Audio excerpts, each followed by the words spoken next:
The clock on the wall showed 6:30 p.m. when Tom finally put down his wrench. His back ached from spending the entire day bent over car engines, and his hands were stained black with motor oil that seemed impossible to wash off completely. The small repair shop on Oak Street had been his life for the past 15 years, but lately, it felt more like a burden than a blessing. Business had been slow for months. People were holding on to their old cars longer, trying to squeeze every last mile out of them before spending money on repairs. Tom understood completely. He was doing the same thing with everything in his own life. The rent for the shop was 3 months behind, and the bank had been calling about his loan payments. Every night he went to bed wondering if tomorrow would be the day he'd have to close down forever.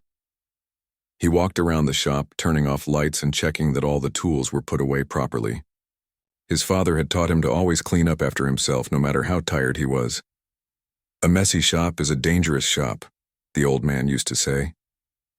Tom smiled at the memory, even though it made his chest feel tight with sadness.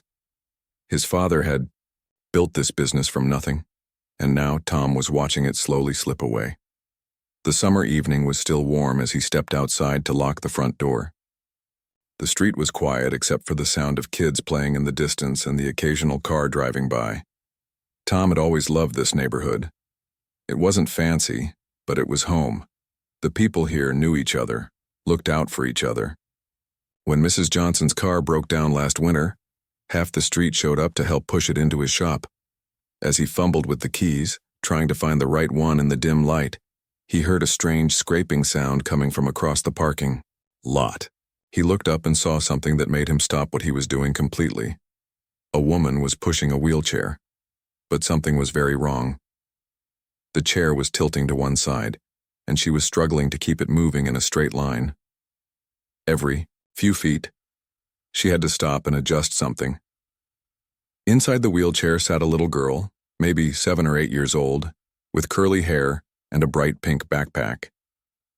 Tom watched for a moment, and he could see the frustration on the woman's face. She was trying to stay calm for the child, but he could tell she was close to tears.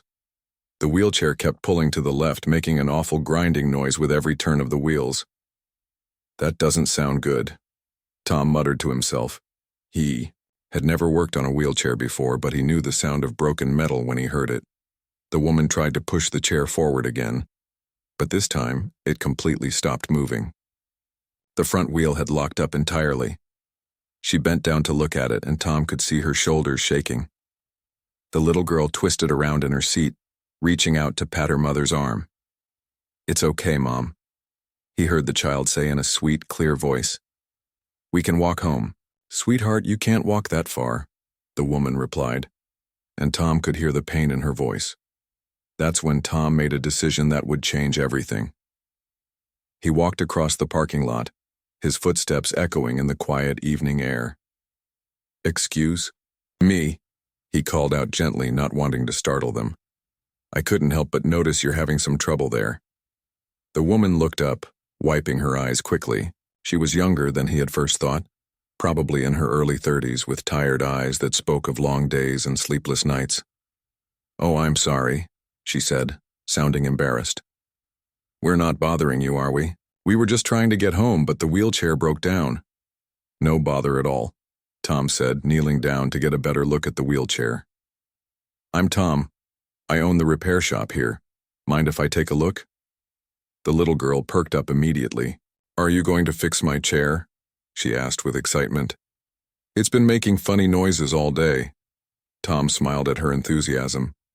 "Well, I can certainly try. What's your name?" "I'm Lily," she said proudly. "And this is my mom, Jenny." Jenny looked hesitant. "I appreciate the offer, but we can't really afford to pay for repairs right now. My husband just lost his job and money is really tight." Tom examined the wheelchair more closely. The front wheel was completely seized up, and he could see that several bolts had come loose. The brake mechanism was also damaged, hanging at an odd angle. It was definitely not safe to use in this condition. "How far do you live from here?" he asked. "About 6 blocks, Jenny replied. "We usually take the bus, but it broke down today, and we had to walk." That's when the wheelchair started acting up. Tom looked at little Lily, who was watching him with curious eyes. She didn't seem upset or scared, just interested in what he was doing. There was something about her positive attitude that touched his heart. "Tell you what," Tom said, standing up and dusting off his knees. "Why don't we bring this inside and see what we can do? No charge. I'm not ready to go home yet anyway." Jenny's eyes filled with tears again, but this time they seemed to be tears of relief and gratitude. "Are you sure? We don't want to impose." "It's no trouble at all," Tom said, meaning every word. "Besides, I've never worked on a wheelchair before. It'll be a good learning experience for me." As they made their way into the shop, Lily chattered excitedly about all the tools and equipment she could see. "Wow, you have so many cool things. In here, what does that machine do, and that one? Oh, and what about that big red thing over there?" Tom found himself laughing for the first time in weeks. "That red thing is called a hydraulic lift. It helps me raise cars up so I can work underneath them." "That's so neat. I wish I could see a car go up in the air." Jenny looked apologetic. "I'm sorry. She asks a lot of questions." "Don't apologize," Tom said, wheeling the broken chair over to his workbench. "Curiosity is a good thing. My dad always told me that the day you stop asking questions is the day you stop learning." As Tom began to examine the wheelchair more carefully, under the bright workshop lights he realized this was going to be more complicated than he had first thought. But looking at Lily's hopeful face and Jenny's grateful expression, he knew he had made the right choice. Sometimes, he thought too, himself, the most important repairs aren't the ones that pay the bills. Tom rolled the wheelchair under the brightest light in his shop and pulled up a stool. The evening sun was starting to fade, casting long shadows across the concrete floor. Jenny sat nervously on an old tire, watching every move he made, while Lily had made herself comfortable on a cushioned chair Tom had dragged over from his tiny office. "So, what do you think, Doctor?" Lily asked with a giggle, swinging her legs back and forth. Tom chuckled as he put on his reading glasses. "Well, let me run some tests first." He began examining the wheelchair like he would examine a car engine, looking at every bolt, every joint, every moving part. The more he looked, the more problems he found. The front wheel wasn't just stuck. The entire bearing assembly had worn down to almost nothing. Metal had been grinding against metal for probably months. The brake system was completely broken, with cables frayed and the main mechanism cracked right down the middle. Even the seat had started to sag because some of the support springs had snapped. "This has been giving you trouble for a while, hasn't it?" Tom asked, looking over at Lily. She nodded enthusiastically. "It started making weird noises about 2 months ago. Then it got harder and harder to steer. Sometimes Mom had to push really, really hard just to get it to move." Jenny looked down at her hands. "We kept meaning to get it fixed, but then David lost his job at the factory, and we had to choose between fixing the chair and buying groceries. The choice was pretty easy." Tom felt his heart clench. He knew exactly what that felt like, having to choose between fixing something important and paying for the basic things you needed to survive. He'd been making those same choices for months. "Well," he said, trying to sound more confident than he felt, "let's see what we can do here." The truth was, Tom had no idea how to fix a wheelchair.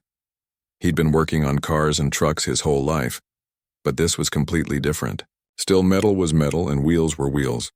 The basic principles had to be similar, right? He started by carefully taking apart the front wheel assembly. Each piece he removed he laid out on a clean cloth in the exact order he took them off. His father had taught him this trick years ago. Always remember how things come apart so you can put them back together again. "What are you doing?" Lily asked, wheeling her regular chair closer to watch. "I'm doing what doctors do when someone is sick," Tom explained. "First, you have to figure out exactly what's wrong before you can fix it." As he worked, Tom found himself talking more than he usually did. Maybe it was because Lily asked such good questions, or maybe it was because he was nervous about working on something so important to this family. Whatever the reason, he started explaining everything he was doing. "See this little ball bearing here?" he said, holding up a tiny metal sphere.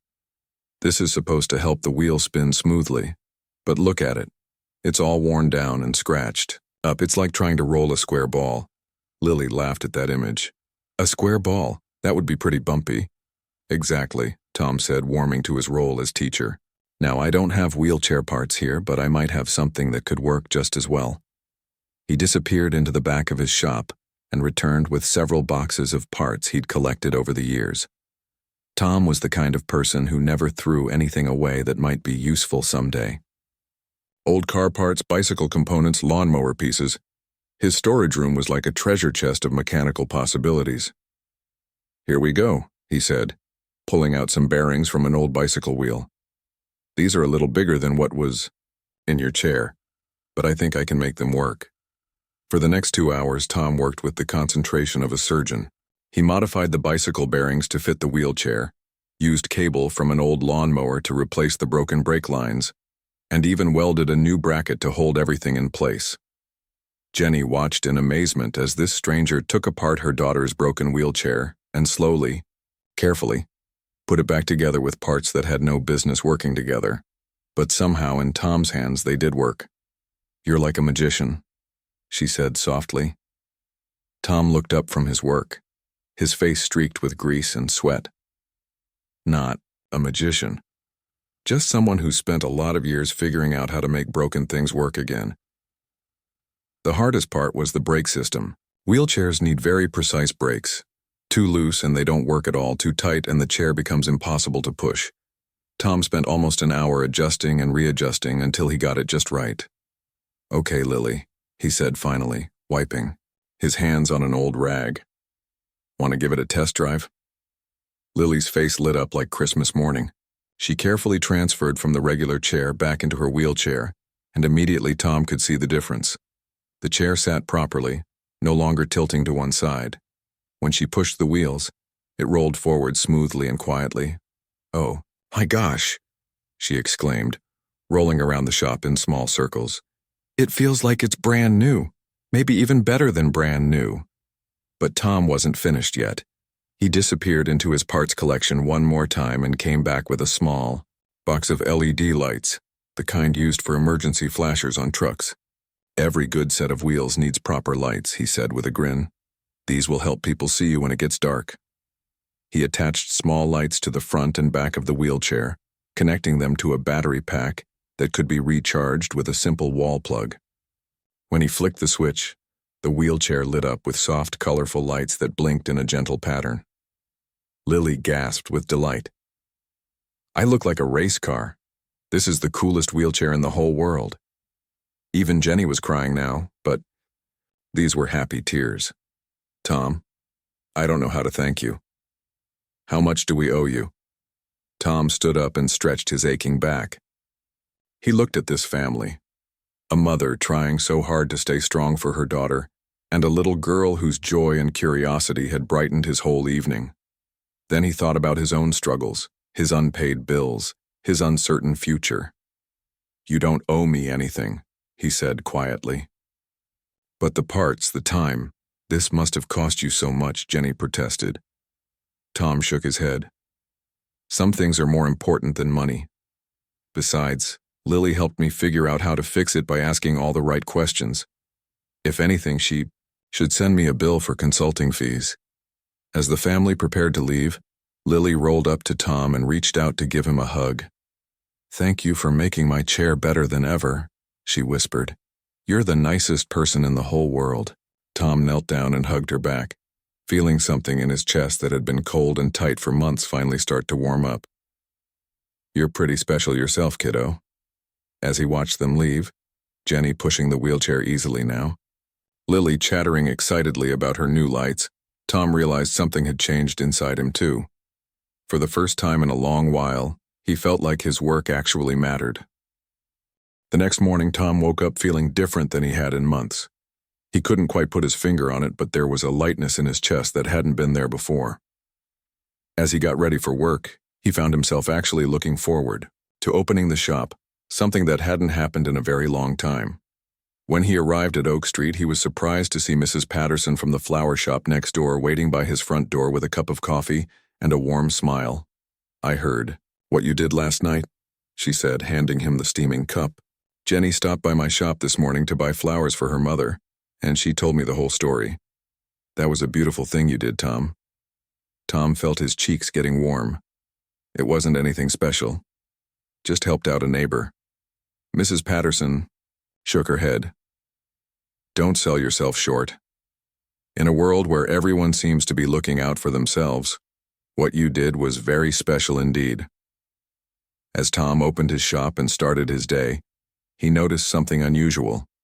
People kept stopping by. First, it was Mr. Rodriguez from the corner market, who brought him a sandwich for lunch and stayed to chat about his own car troubles.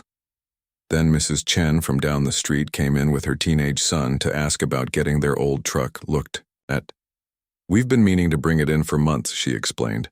But after hearing about what you did for that little girl, we figured you're the kind of mechanic we want to do business with. By noon, Tom had more potential customers than he'd seen in weeks. Word was traveling through the neighborhood faster than he could have imagined. People were talking about the man who fixed a wheelchair for free, the mechanic who put kindness before profit. Around 2 o'clock, Jenny and Lily showed up at the shop. Lily was practically glowing with excitement as she rolled up in her perfectly working wheelchair, the LED lights catching the afternoon sun. Tom, look what I brought you, Lily called out, holding up a piece of paper covered in bright crayon drawings.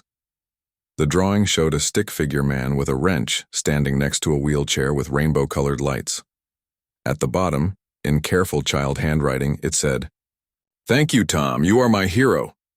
Tom took the drawing with hands that were suddenly shaking a little bit. "This is the most beautiful thing anyone has ever given me," he said, and he meant every word. "That's not all," Jenny said, pulling out her phone. "I hope you don't mind, but I posted about what you did on social media last night. I wanted people to know that there are still good people in the world." Tom felt a flutter of nervousness. "You didn't have to do that." "Yes, I did," Jenny said firmly. "What you did changed our lives.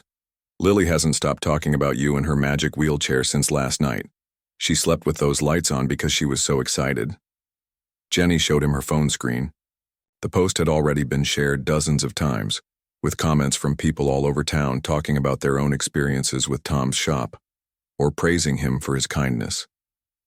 Some people were even sharing their own stories of unexpected generosity they'd witnessed. "Look at this comment," Jenny said, scrolling down. "It's from a reporter at Channel 7 News. She wants to interview you about the story." Tom's eyes went wide. "A reporter? Oh no, I don't think I'm ready for anything like that." "You don't have to do anything you don't want to do," Jenny assured him. "But people are inspired by what you did. Sometimes the world needs to hear about the good things that happen." Over the next few days, Tom's quiet life turned completely upside down. The local newspaper called wanting to write a story.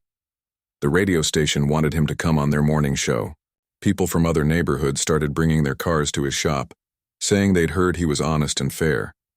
But the most meaningful visits came from Lily. She showed up almost every day after school, sometimes with her mother, sometimes with her father David, who had finally found a new job thanks to all the positive attention the family was getting. "Can I help?" Lily would ask, rolling up to whatever car Tom was working on. "Of course," Tom would always say. "I could use an assistant who asks good questions." And Lily did ask good questions. She wanted to know how engines worked, why oil needed to be changed, what made brakes stop a car. Tom found himself explaining things in ways he'd never had to before, breaking down complicated mechanical concepts into simple terms that an 8-year-old could understand. "You know what?" Tom said one afternoon as Lily handed him tools. "You're teaching me as much as I'm teaching you." "How am I teaching you?" she asked, genuinely curious. "You're teaching me to see my work differently. When you ask why something works the way it does, it makes me think about it in a new way. Sometimes I've been doing things for so long, I forget how amazing they really are." 1 week after the wheelchair repair, Tom was surprised to see a van from Channel 7 News pull up outside his shop. A well-dressed woman with a camera crew stepped out, and Tom's stomach immediately started doing flips. "Mr. Tom," the reporter called out. "I'm Lisa Kim from Channel 7. We spoke on the phone about doing a story on your act of kindness." Tom wiped his hands nervously on his coveralls. He'd agreed to the interview mostly because Jenny had convinced him it might inspire other people to help their neighbors.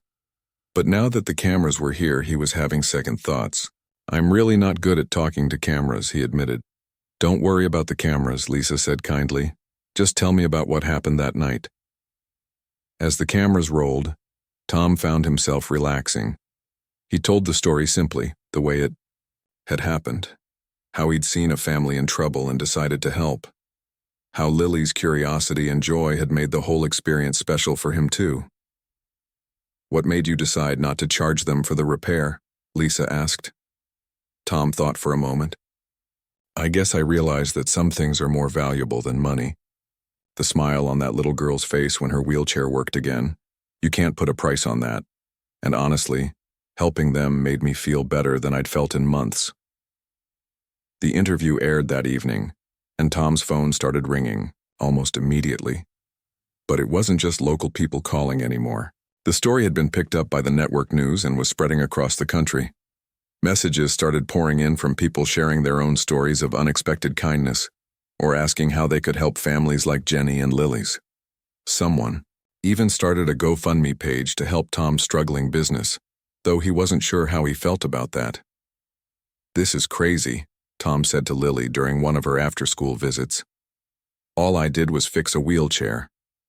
Lily looked at him seriously, her 8-year-old wisdom shining through. Tom, you didn't just fix my wheelchair. You fixed something inside my mom too. She smiles all the time now. And you fixed something inside yourself, didn't you? Tom stopped what he was doing and looked at this remarkable little girl. She was right, of course. Something had changed inside him that night. The hopelessness he'd been carrying around for months had lifted. His business was busier than it had been in years. But more than that, he'd remembered why he became a mechanic in the first place. Not just to fix machines, but to help people solve their problems. You're pretty smart, you know that? Tom said. I know, Lily replied with a grin. Mom says, I get it from my dad, but I think I learned some of it from you too. As Tom watched Lily roll around his shop, examining tools and asking questions, he had no idea that his story had already traveled much further than he could have imagined. Somewhere across the country, in a boardroom filled with successful people, someone was watching that news interview and making a decision that would change Tom's life forever. It was a Tuesday morning, exactly 5 days after Tom's story had aired on the national news. Tom was under the hood of an old pickup truck, trying to figure out why it kept overheating, when he heard something that made him pause. There was a low rumbling sound overhead, different from the usual small planes that occasionally flew over their town. He wiped his hands on his coveralls and stepped outside to look up at the sky. A sleek white aircraft was circling above, much larger and fancier than anything he'd ever seen in their small town's airspace. It looked like something movie stars or politicians would travel in. That's a private jet, said Bobby, the teenager, from next door who often hung around the shop after school. My dad works at the airport and he says those things cost more money than most people make in their whole lives. Tom shrugged and went back to work.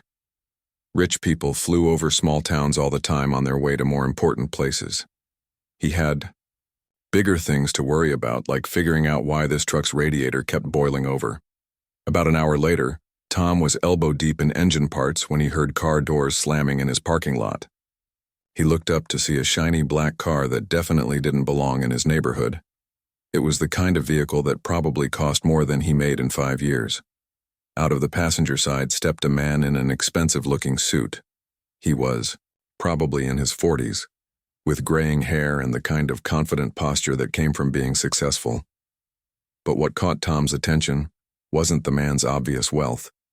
It was the way he moved carefully, thoughtfully, like someone who understood what it meant to navigate the world differently.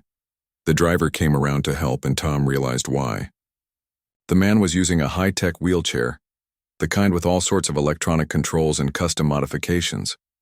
As he rolled toward the shop, Tom noticed he moved with the easy confidence of someone who had been using wheels to get around for a very long time. Are you Tom? The man called out, his voice warm and friendly despite his formal appearance. That's me, Tom replied, setting down his wrench and walking over. Can I help you with something? The man extended his hand with a genuine smile. My name is Michael Chen. I hope you don't mind me dropping by unannounced, but I flew in from California specifically to meet you. Tom's eyes widened. You flew here? In that jet we saw earlier? Guilty as charged, Michael said with a laugh. I know it seems a bit dramatic, but I had to meet the man who's been making headlines for all the right reasons. Tom felt his cheeks burning. I really don't understand what all the fuss is about. I just helped out a neighbor. That's exactly why I'm here, Michael said. Do you have a few minutes to talk? I have a story to tell you, and then a question to ask. They sat down on a couple of old chairs Tom kept outside for customers who wanted to wait while their cars were being worked on. Michael seemed completely comfortable despite being surrounded by the organized chaos of an auto repair shop. 23 years ago, Michael began, I was in a motorcycle accident that changed my life forever. I was young, reckless, and thought I was invincible. The accident left me paralyzed from the waist down. Tom listened quietly, sensing this was a story Michael didn't tell very often. The first few years were the hardest, Michael continued. Not just learning to use a wheelchair, but learning to see myself as someone who could still accomplish things, still contribute to the world. My family was supportive, but I felt like a burden. I was angry, bitter, convinced my life was essentially over. Michael paused, looking around the shop with appreciation. Then something happened that changed everything. My wheelchair broke down in a parking lot outside a small electronics store.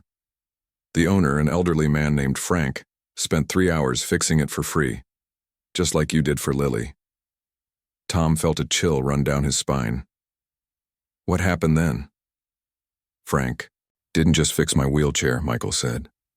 He talked to me while he worked, asked me about my life, my dreams, what I wanted to do with my future. For the first time since my accident, someone was treating me like a whole person, not just someone to feel sorry for. Michael's eyes got distant, remembering.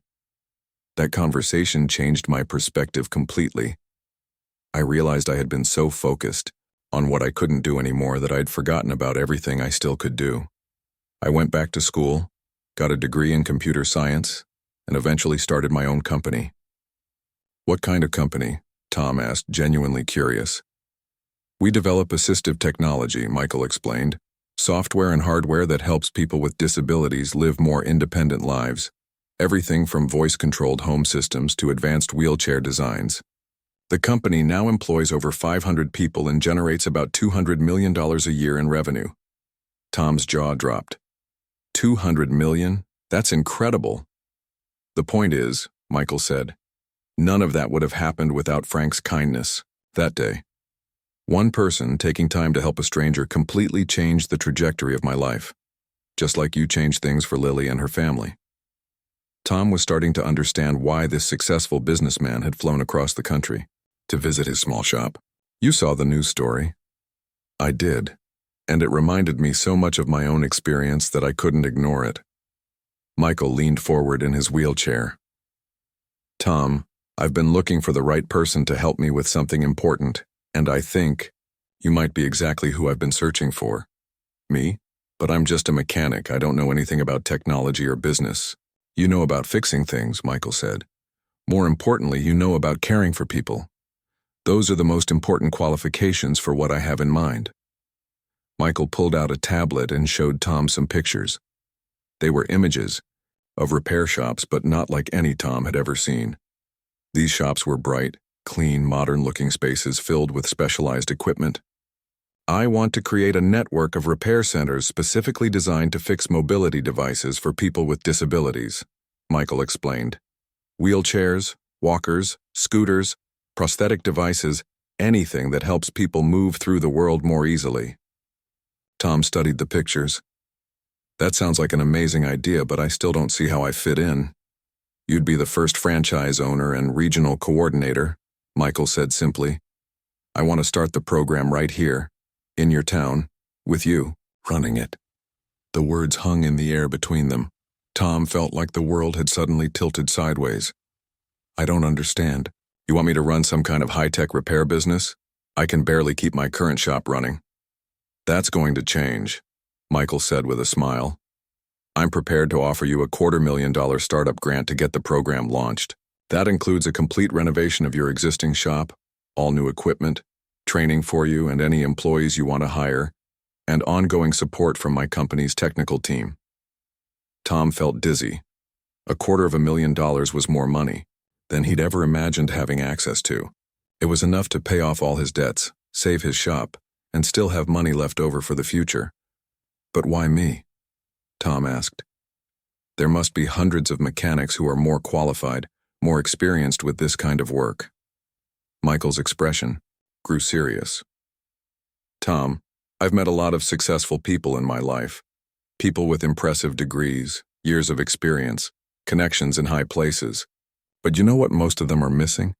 The heart to spend 3 hours fixing a stranger's wheelchair for free. That's not something you can teach or buy. That's who you are. Tom looked around his small, cluttered shop, the same space where he'd struggled to make ends meet, where he'd worried about losing everything his father had built. Now this stranger was offering him a chance to transform it into something bigger than he'd ever dreamed possible. I need some time to think about this, Tom said finally. Of course, Michael replied, standing up from his wheelchair and transferring back into it smoothly. This is a big decision. But Tom, I want you to remember something. 23 years ago, a man named Frank changed my life by fixing my wheelchair. Last week, you changed Lily's life the same way. Now you have a chance to change hundreds, maybe thousands of other lives. Some opportunities don't come around twice. As Michael's car pulled away, leaving Tom standing alone in his parking lot, he realized his quiet life was about to change, forever. The only question was whether he was brave enough to let it happen. That night, Tom couldn't sleep. He lay in bed staring at the ceiling, replaying his conversation with Michael over and over in his mind. $250,000, a chance to help people across the entire region.